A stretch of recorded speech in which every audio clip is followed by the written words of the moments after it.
Osteoporosis, হাড় ক্ষয় কেন হয়, সেরে ওঠার উপায় কি? অস্টিওপোরোসিস হচ্ছে একটি হাড়ের এমন এক ধরনের ক্ষয় রোগ যা আপনার হাড়কে ভীষণ দুর্বল করে ফেলে। একদিন সিঁড়ি থেকে নামতে গিয়ে পা বেঁকে হাড় ভেঙে গেল, কিংবা হাতে খুব ঠুনকো আঘাতেই দেখা গেল ফ্র্যাকচার হয়ে গিয়েছে। পরে পরীক্ষায় জানতে পারলেন আপনি দীর্ঘদিন ধরে অস্টিওপোরোসিসে আক্রান্ত। অস্টিওপোরোসিস হচ্ছে একটি হাড়ের এমন এক ধরনের ক্ষয় রোগ যা আপনার হাড়কে ভীষণ দুর্বল করে ফেলে, যার কারণে সামান্য আঘাতেই ভেঙে যায় বা ফেটে যায়। বাংলাদেশ অর্থোপেডিক সোসাইটির মতে, দেশটির মোট জনসংখ্যার অন্তত ৩% অস্টিওপোরোসিসে আক্রান্ত এবং পুরুষের তুলনায় নারীদের এই রোগে আক্রান্ত হওয়ার ঝুঁকি বেশি। বয়সের সাথে সাথে হাড় দুর্বল হবেই। একে থামিয়ে রাখার কোনো ওষুধ বা উপায় আবিষ্কার হয়নি।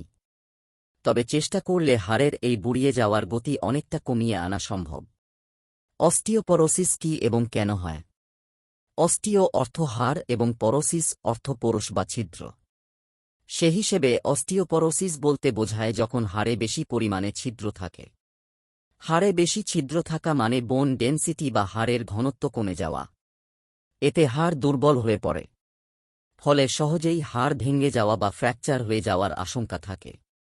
হাড় দুর্বল হওয়ার এই স্বাস্থ্যগত অবস্থাই অস্টিওপোরোসিস। হাড়ের দুটি অংশ থাকে।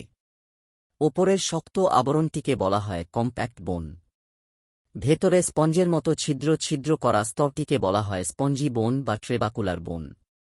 অস্টিওপোরোসিস হলে হাড়ের ওপরের আবরণ বা কম্প্যাক্ট বোন অনেক পাতলা হয়ে যায় এবং স্পঞ্জি অংশটির ছিদ্র বেড়ে যায় বা ঘনত্ব কমে যায়, যা হাড়কে দুর্বল করে ফেলে।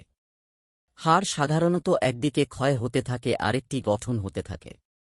যদি ক্ষয় হওয়ার গতি নতুন হাড় গঠন হওয়ার গতির চাইতে কমে যায়, তখনই অস্টিওপোরোসিস হয়। কম্প্যাক্ট বোনের গঠন প্রতি 10 বছর অন্তর আর স্পঞ্জি বোন প্রতি 3 বা 4 বছর পরপর বদলায়। মূলত বয়স বাড়ার সাথে সাথে হাড় দুর্বল হতে থাকে, যা বার্ধক্যের একটি স্বাভাবিক বিষয়। তবে কিছু মানুষের এই হাড় ক্ষয়ের প্রবণতা স্বাভাবিকের চেয়ে অনেক বেশি।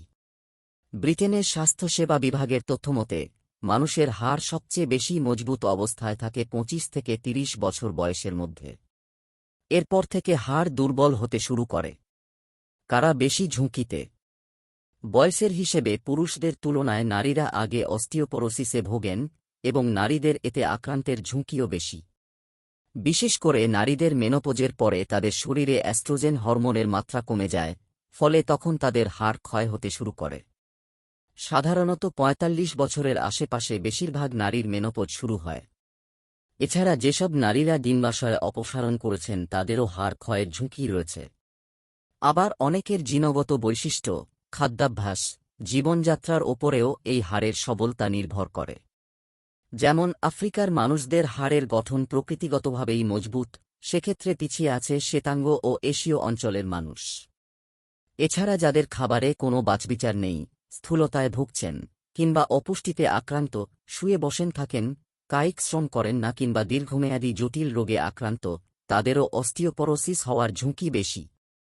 আবার পরিবারে অন্য সদস্যের এই রোগ থেকে থাকলে তার পরবর্তী প্রজন্মেও আক্রান্ত হওয়ার আশঙ্কা থাকে।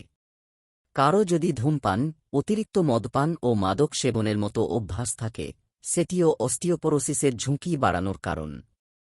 আবার ভিটামিন ডি ও ক্যালসিয়ামের ঘাটতি হলে, হাইপারথাইরয়েডিজম বা হরমোনের ভারসাম্যহীনতা থাকলে, ডায়াবেটিস, ক্যান্সারের মতো জটিল রোগের কারণে যে কোনো বয়সীদের অস্টিওপোরোসিস হতে পারে। অ্যানোরেক্সিয়া বা বুলিমিয়ার মতো খাওয়ার ব্যাধি থাকলে এর ঝুঁকি বাড়ে। এসব রোগের কারণে রোগীর খাবারের রুচি একদমই থাকে না।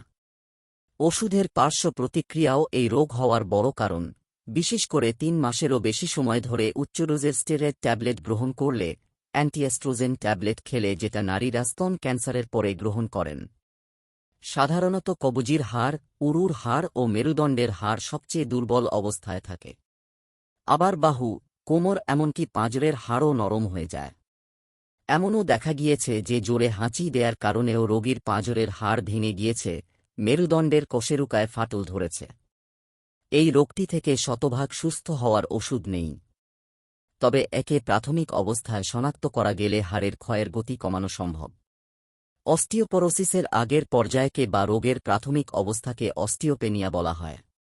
এই পর্যায়ে রোগ ধরা পড়লে দ্রুত ব্যবস্থা নিয়ে অস্টিওপোরোসিসের গতি কমানো সম্ভব। নারীদের এই হাড় ক্ষয়ে আক্রান্তের ঝুঁকি বেশি।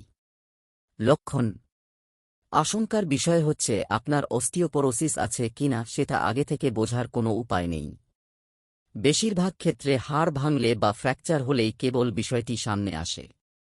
প্রাথমিক অবস্থায় এই রোগের কোনো লক্ষণ থাকে না, কিন্তু পরিস্থিতি যখন জটিল রূপ নেয় তখন রোগীর ঘাড়ে, কোমরে, মেরুদণ্ডে প্রতিনিয়ত ব্যথা হয়, পেশি ব্যথা করে বা পেশি দুর্বল লাগে। বয়স্কদের ক্ষেত্রে উচ্চতা কমে যায় বা কুঁজো হয়ে যায়, কারণ হাড় ক্ষয় হওয়ার কারণে মেরুদণ্ড শরীরের ভার নিতে পারে না।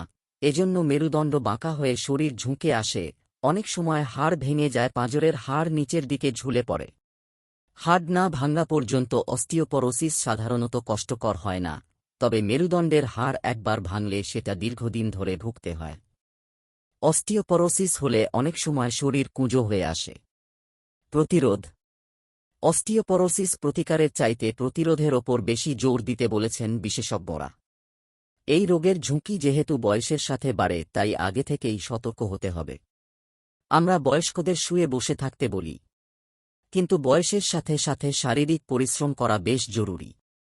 যারা নিয়মিত কায়িক শ্রম করেন বা শরীরচর্চা করেন তাদেরও হাড়ের গঠন মজবুত হয়, হাড় ক্ষয়ের গতি কমে যায় এবং হাড় গঠনের গতি বেড়ে যায়। রক্তের ক্যালসিয়াম, ফসফেট, সেই সাথে অ্যাস্ট্রোজেন, টেস্টোস্টেরন ও গ্রোথ হরমোন হাড়ের গঠনে সাহায্য করে। তাই calcium, vitamin, protein, omega three fatty acid, অ্যান্টিঅক্সিডেন্টযুক্ত খাবার খেলে, সেই সাথে নিয়মিত চিকিৎসকের পরামর্শে ক্যালসিয়াম ও ভিটামিন ডি সাপ্লিমেন্ট খেলে অস্টিওপোরোসিস প্রতিরোধ করা সম্ভব। প্রতিদিন অন্তত 10 মাইক্রোগ্রাম ভিটামিন ডি সমৃদ্ধ খাবার খেতেই হবে। সেই সাথে ধূমপান ও মদপানের অভ্যাস থাকলে তা পরিত্যাগ করতে হবে। এরকম স্বাস্থ্য বিষয়ক ভিডিও পেতে লাইক, কমেন্ট, ফলো এবং চ্যানেলটি সাবস্ক্রাইব করে পাশে থাকবেন। মহান আল্লাহ আপনাকে উত্তম যা দান করুক। আমিন।